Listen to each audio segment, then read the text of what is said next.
हम लोग को घोड़ी चाहिए, हम मजदूर लूम चलाते हैं, हमारी भी घोड़ी कराना चाहिए ना। जी मैं वो अपना फैसला लेकर अपना फैसला सुनाएंगे, जिसको लेकर मजदूरों की अक्सरियत यहाँ पर मौजूद थी, जिनमें एक बेदारी और बेचैनी महसूस हो गई।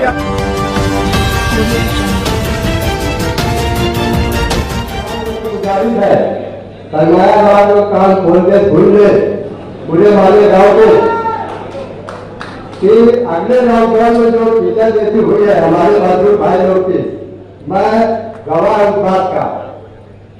मैं खेतों का नाम नहीं देना चाहता। 20 से 25% से सरमायादार बेचारे बहुत समझदार है। 20 से 25% जो घर ना भी दिए है, समझे।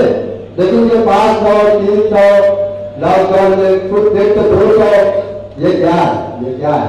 अल्लाह से डरो, अल्लाह से, वहां उससे कहा जाना है।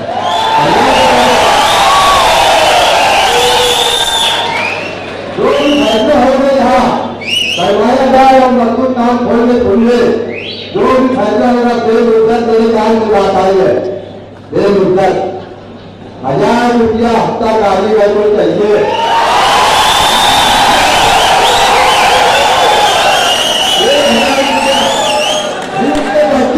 25% सरमायादार में समझदार है।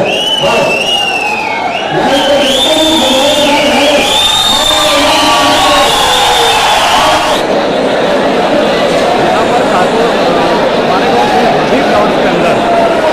लोगों की तजवीज़ को नामंजूर करते हुए खुद का फैसला बुनकरों ने लेकर बुनकरों की तरफ से तजवीज़ आई थी, उसको माना जाएगा, इस तरीके का ऐलान किया।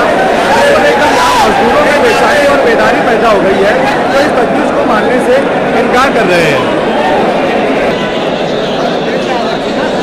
यहाँ पर मजदूरों की तरफ से आए हुए तजवीज़ों को मानने से इनकार किया गया और ये फैसला तय किया गया कि यहाँ पर जो पावर लूम एसोसिएशन तंजीम है वो अपना फैसला लेकर अपना फैसला सुनाएंगे, जिसको लेकर मजदूरों की अक्सरियत यहाँ पर मौजूद थी, जिनमें एक बेदारी और बेचैनी महसूस हो गई। आप देख सकते हैं कि तमाम ही बैठे हुए लोग इस बात की मुखालफत में खड़े हो गए हैं कि जो तजवीज़ें मजदूरों की तरफ से आई हुई है उन्हें पढ़कर क्यों नहीं सुनाया जा रहा है। ये फैसला खुद पावर लूम एसोसिएशन कैसे ले सकती है बिना मजदूरों को शामिल किए हुए। उनकी तरफ से आई हुई कोई भी तजवीज़ को यहाँ पर पढ़कर सुनाने से इनकार किया गया। हो गया भाई हम लोग को घोड़ी चाहिए, हम मजदूर लूम चलाते हैं, हमारी भी घोड़ी कराना चाहिए ना। दिन जब हम करते हैं तो घोड़ी देने के ख्याल में आता है। अभी बेमुद्दत बंद हो रहा है, बेमुद्दत।